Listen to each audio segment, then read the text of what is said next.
ए plus B, ये reactant हो गया और ये प्रोडक्ट क्या काम करता है सी प्लस डी। तो इसमें हमने इससे पहले हमने पढ़ा था मास एक्शन लॉ पढ़ा था, मास एक्शन लॉ पढ़ा था, यानी कि द्रव्य अनुपातिक क्रिया का नियम। तो द्रव्य अनुपातिक क्रिया का नियम क्या करता है कि द्रव्य अनुपातिक क्रिया का नियम ये बताता है कि जब हमारी अभिक्रिया कोई उत्क्रमणीय हो, यानी कि उत्क्रमणीय अभिक्रिया हो, यानी कि दोनों साइडेड हो, तो उत्क्रमणीय अभिक्रिया की स्थिति में क्या होता है कि अभिकारकों की सांद्रता के गुणनफल क्या होता है, जो उसका रेट होगा, यानी कि अभिक्रिया का जो वेग होगा वो उसके समानुपाती होता है या उसके गुणनफल के अनुक्रमानुपाती होता है।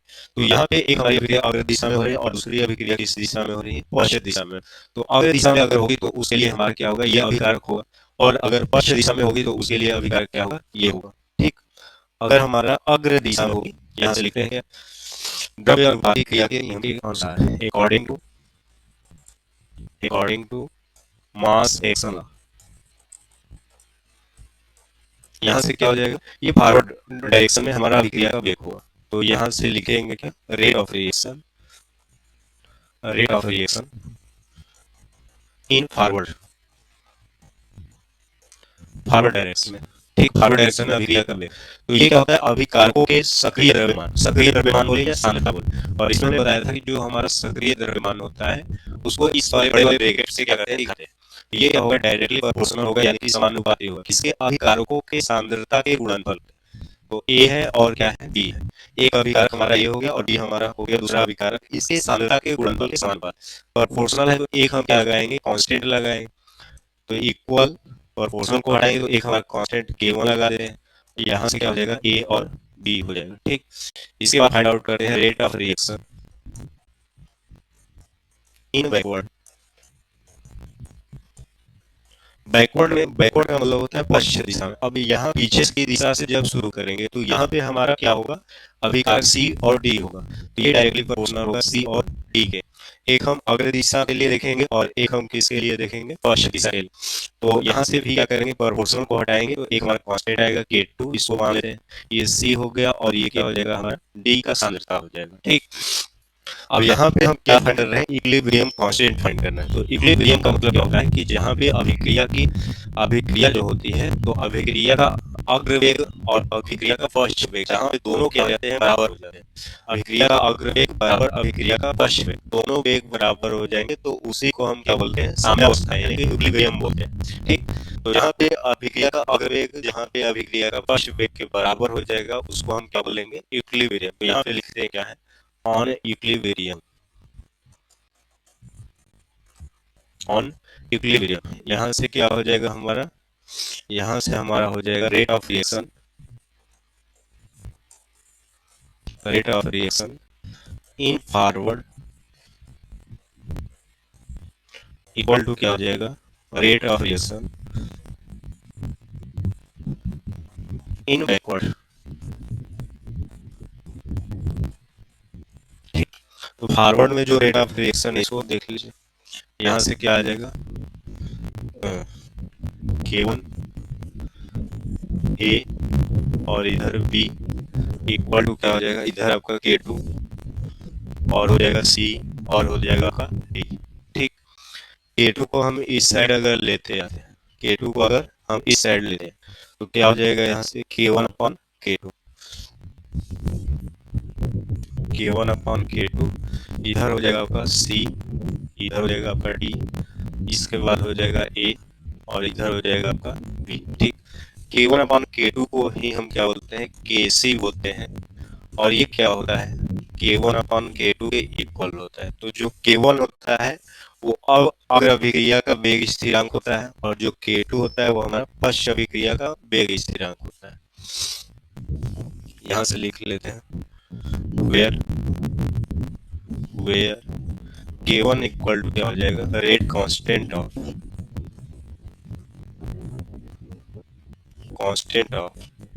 फॉरवर्ड रिएक्शन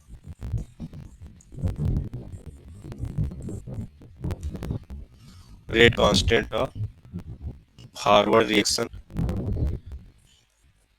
और K2 क्या हो जाएगा, रेट कांस्टेंट ऑफ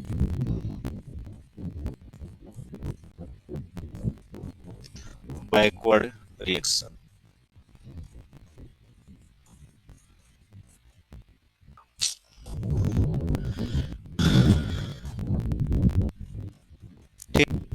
तो यहाँ से जो हमारा केसी होता है यानी कि साम्य स्थिरांक होता है वो किसी अनुपात के बराबर होता है rate constant of forward reaction और रेशियो में क्या होता है rate constant of backward reaction. ये हमारा किसकी वैल्यू आया था, केसी की वैल्यू आया था। ठीक, किसकी वैल्यू आया था, केसी की वैल्यू आया था। ठीक, अब यहाँ से अगर हम क्या करते हैं, एक हमने कल बताया था रस समीकरण मिति गुणांक बताया था। ठीक, किसको बताया था, रस समीकरण मिति गुणांक बताया था। किसी सामान्य अभिक्रिया का, ओके ठीक है ठीक है ठीक है। इसके बाद आगे हम देख लेते हैं, आगे हम देख लेते हैं किसी सामान्य अभिक्रिया के लिए, for a general reaction, for a general reaction. ठीक, तो जनरल रिएक्शन में एक हम रिएक्शन लेते हैं ए प्लस बी और क्या हो जाएगा सी प्लस में डी हो जाएगा, ये हो जाएगा। ठीक, यहाँ पे जो स्मॉल ए है और स्मॉल बी है ये हमारा अभिकारक का रस समीकरण मिति गुणांक है, और जो हमारा स्मॉल सी और स्मॉल डी है ये उत्पाद का रस समीकरण मिति गुणांक होता है। तो इसमें क्या करते हैं, जब हम इसके लिए अभिक्रिया का वेग लिखते हैं, इसके लिए अगर अभिक्रिया का वेग लिखेंगे तो यहाँ पे केसी जैसे अभी हमने फाइंड आउट किया था, तो इसके लिए केसी हमारा क्या होगा, अग्र अभिक्रिया का अपॉन में क्या होगा पश्च अभिक्रिया का।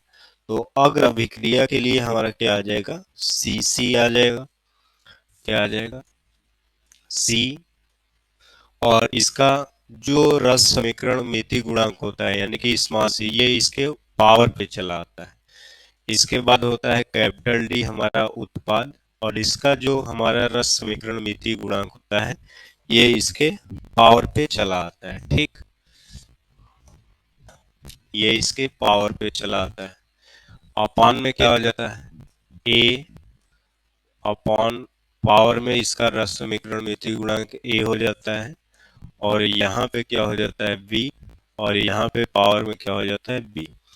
इसका मतलब हम ये भी कह सकते हैं कि जो हमारा साम्य स्थिरांक होता है यानी कि जो रेट ऑफ कांस्टेंट होता है, इक्विलिब्रियम कांस्टेंट होता है, वो क्या होता है, उत्पाद की सांद्रताओं के गुणनफल के और अभिकारकों की सांद्रताओं के गुणनफल के अनुपात के बराबर होता है। जो हमारा इक्विलिब्रियम कांस्टेंट होता है उत्पाद की सांद्रताओं के गुणनफल और अभिकारक की सांद्रताओं के गुणनफल के अनुपात के बराबर होता है। ठीक, और इसी क्यूसी को हम क्या लिखते हैं, किसी भी समय पर, ये तो हमारा क्या हो गया इक्विलिब्रियम पे हो गया।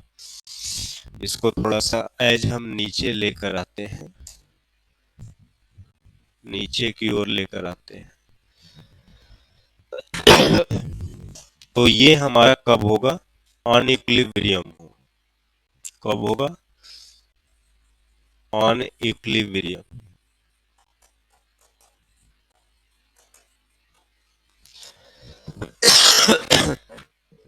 तो इक्विलिब्रियम के कंडीशन में जब हम ये देखेंगे साम्यावस्था के कंडीशन में, तब ये हमें वैल्यू मिलेगी, और ये क्या होता है केसी होता है। But any time, on A time, किसी भी समय पे, तो किसी भी समय पे जो ये हमारा केसी होता है वो क्या हो जाता है क्यू हो जाता है, और हमारा जो यहाँ पे ये वैल्यू आया वो हमारा सेम वैल्यू होता है डी डी अपॉन में क्या हो जाता है ए पावर ए, और यहाँ पे बी पावर क्या हो जाता है बी। अब यहाँ पे केसी जो होता है इसको बोलते हैं हम इक्विलिब्रियम कांस्टेंट बोलते हैं, इसको क्या बोलते हैं इक्विलिब्रियम कांस्टेंट बोलते हैं। ठीक, केसी हमारा क्या होगा, केसी हमारा क्या होगा इक्विलिब्रियम कांस्टेंट।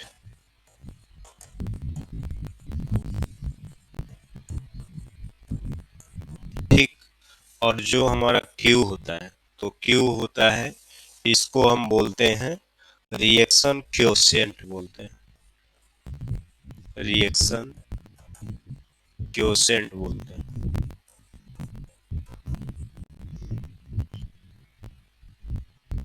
QUOTIENT,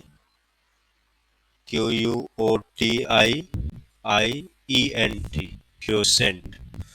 ठीक, अभिक्रिया भागफल इसको हिंदी में क्या बोलते हैं? अभिक्रिया। रिएक्शन का मतलब अभिक्रिया और क्वोशिएंट का मतलब क्या होता है? भागफल। ठीक, ये हमारा किसी भी टाइम फाइंड आउट कर सकते हैं, और ये जो हमारा किसी भी टाइम पे नहीं, ये इक्विलिब्रियम पे, जहाँ पे अगर अभिक्रिया का वेग पश्च अभिक्रिया के वेग के बराबर होगा तो वहां पे हमें मिलेगा Kc।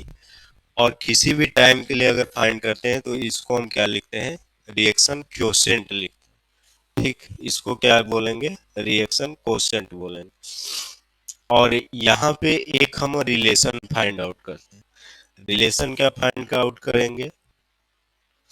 अगर Q जो है, Q जो है, Q जो है Kc से क्या हो? बड़ा हो, या Q जो है वो Kc से क्या हो? छोटा हो, या Q जो हो वो Kc के बराबर हो, तब क्या होगा? तो यहाँ से हम देख लेते हैं। पहला जो रिलेशन हमारा निकल कर आता है, case first. Case first, case first में क्या है कि जो Kc है वो Q से क्या है? बड़ा है।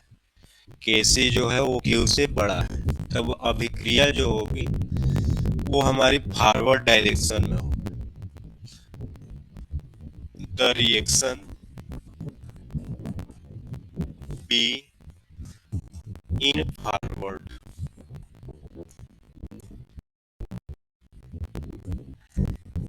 ठीक, सेकेंड, अगर Q जो है वो Kc के क्या हो? बराबर हो, तो जब Q Kc के बराबर होगा तो यहाँ पे जो हमारी अभिक्रिया होगी, Q जो हो गया वो Kc के बराबर हो गया, तो यहाँ पे हमारा क्या हो जाएगा?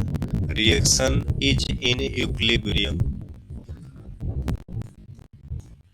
Reaction be in equilibrium. ठीक, ये हो गया। और थर्ड हमारा क्या हो जाता है? जब Q की वैल्यू Kc से क्या हो? बड़ी हो। अब Q की जो वैल्यू होगी वो Kc से बड़ी हो जाएगी, तो यहाँ पे जो रिएक्शन होगा, the reaction be in backward. Reaction क्या होगा? बैकवर्ड डायरेक्शन में होगा, यानी कि पश्च अभिक्रिया होगा। ठीक, तो ये हमारा एक रिलेशन चलकर आता है।